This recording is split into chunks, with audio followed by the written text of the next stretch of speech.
Welcome, Alpha Mamas. I'm your host, Suki Ellison White, and I'm here to empower, inspire, guide, and encourage you through the incredible Alpha Mama journey of being confident and intentional as a leader in your family and in your life.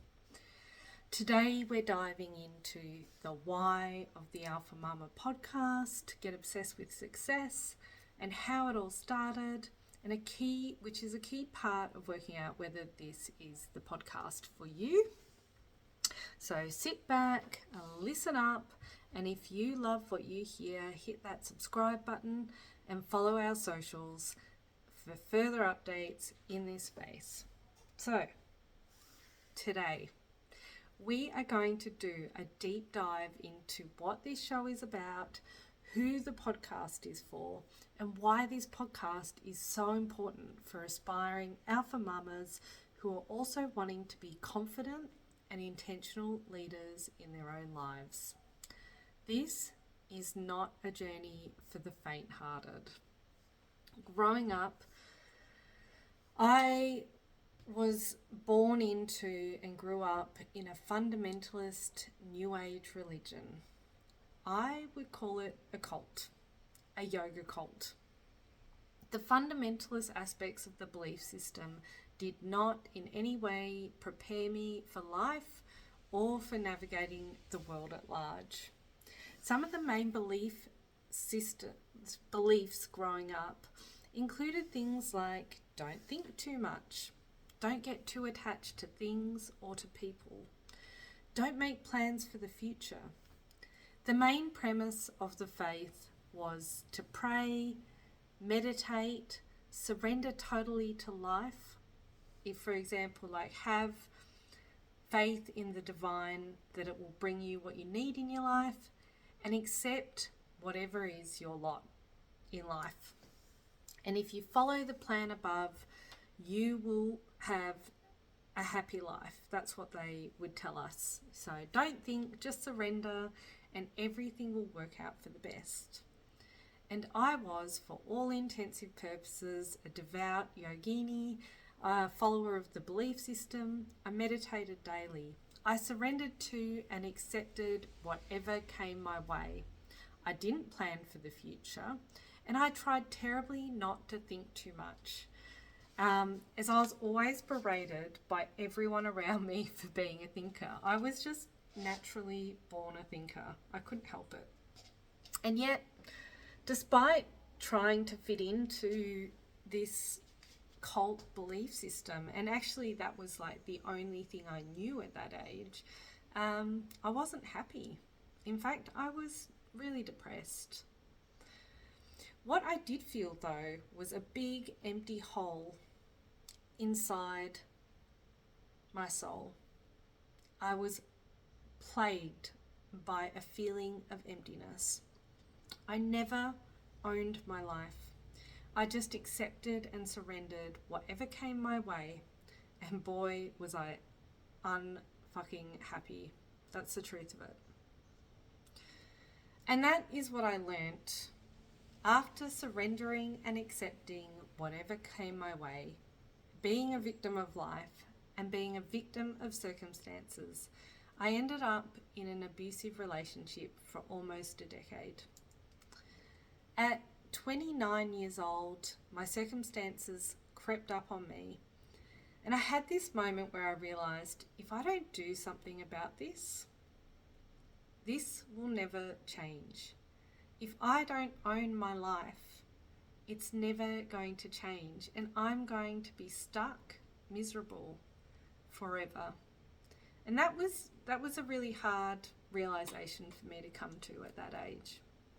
I had this misconception that life would just magically happen, that everything would just magically work out if I just surrendered and accepted anything that came my way. But it doesn't.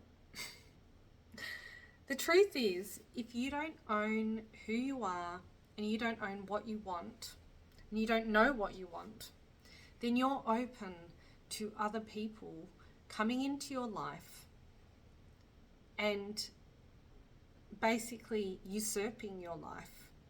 And you will instead become a vessel or a support person for their life, for who they are, and for what they want. And most importantly, out of all of that, you will never be happy. You will never truly be happy if you do not own your life. I didn't have anyone to teach me how to lead my life. You know, I went to public schools. I remember I used to look at these amazing women from all girls schools, and it seemed like they were born with rainbows shooting out of their behind. You know, they had so much confidence and self-esteem and self-worth. And you know, the reality is not all of us are brought up in that kind of culture or that system where it's just handed to you as part of your DNA on a platter under your lifestyle. And so not only did I not have anyone to teach me how to lead my own life, how to make decisions for myself, you know, I had to teach myself in my 30s. And I did. I started listening to who I was. I started reading books, lots of books. I read books about inspiring people, leadership, Navy SEALs and mental toughness, books about thinking better, negotiation, influence, financial planning, autobiographies of inspiring people, you name it. And you know what happened after reading a lot of books? I changed my life. I completely changed my fucking life. Completely changed. You know, at the time I started, I didn't have a career. I didn't own a house. I didn't have any plans for my future. I didn't own a business. I now run a business. And I didn't have a partner. I didn't have a husband.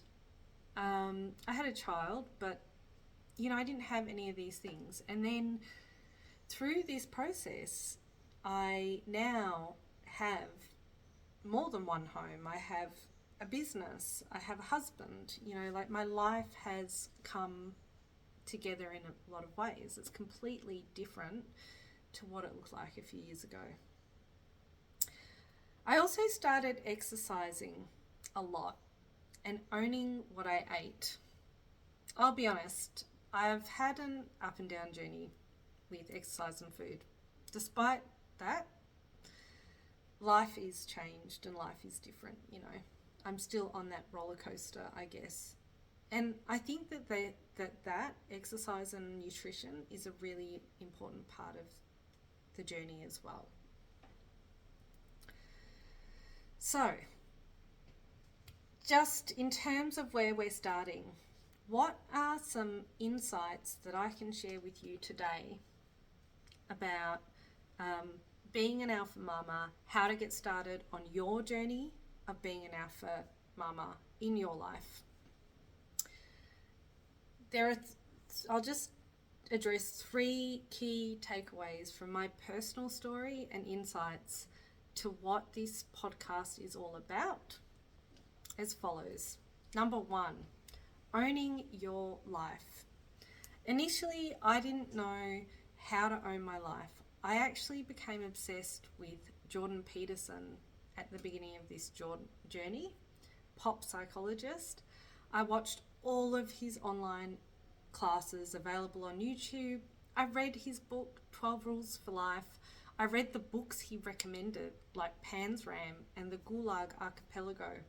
I did his course called Self-Authoring.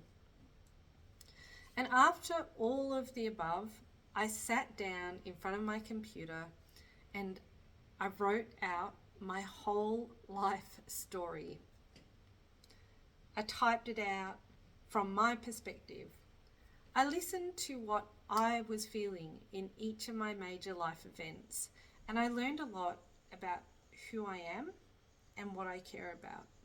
And that was really important because a big part of my childhood was denying myself, was denying who I am, what my opinions were, what I cared about. You know, these things weren't allowed in a cult upbringing. It was that you had to surrender to the cult leaders, to the cult leaders' thoughts, to the way that they saw the world. And anything outside of that wasn't really allowed or respected or valued.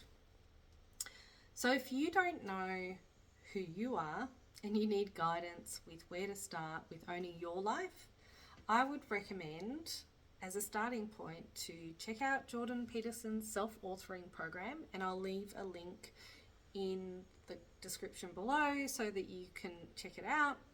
And if you want to do the welfare burger version, because obviously you have to pay for that course, then you can just open a blank Word document on your computer and start typing, or if you're not good at typing, you can just talk to text all of your memories as far back as you can remember, listening to who you were and what your voice was in your own story. And that's really just like owning what your feelings were rather than being a victim in those memories, and just thinking, actually, that really hurt my feelings. Because what you learn when something hurts your feelings is you realize it hurts your feelings because that's something that really matters to you. That's a value that you have in your life that you bring to the table. And that's something that you wouldn't do for other people. And suddenly you start finding out all these amazing qualities about you, who you are, your personality, what you bring to the table. And it's empowering.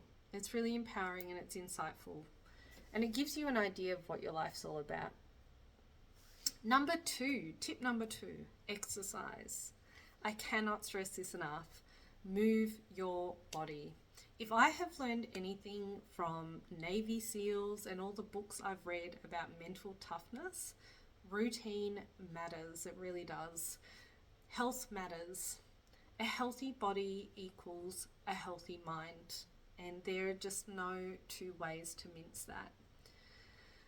If you want a strong mind and you want to be mentally tough and you want to succeed as an alpha mama in this world, and you want to have the strength and the endurance to launch out there and be who you want, what you want to go for your dreams and so forth, you need to cultivate mental toughness.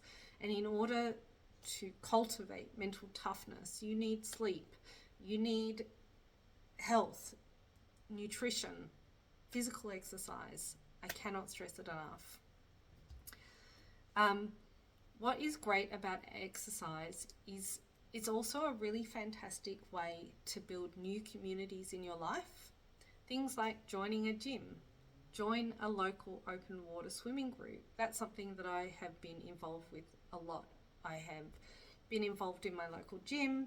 I love swimming with friends, so we're part of the surf club, and then I also have been a part of a number of different swimming groups locally. You could join your local dippers group in the morning if you live near a waterway, or join a team sport. Great way to meet new people and have fun.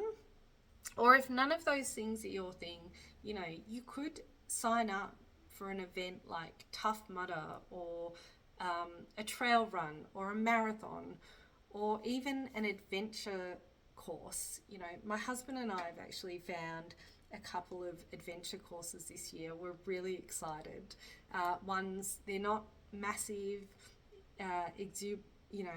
overarching, dangerous things, but they're fun and they encourage you to be physically active. Ones where you do like a hike, a trail hike, a bike ride and a kayak, or a run and a bike ride and a kayak. So it's just a fun time. Invite your friends along, go to a beautiful place, have an adventure day out with some cool people, meet some new friends. I just can't stress it enough. It's amazing. And also sleep. You know, that is an area that I really need to work on personally, but trying to get as much sleep as you can, it just changes your life. Finally, once you know who you are and what you want, and you have a healthy body and a mentally tough mind, then the next step is to create a vision for your life and for your future.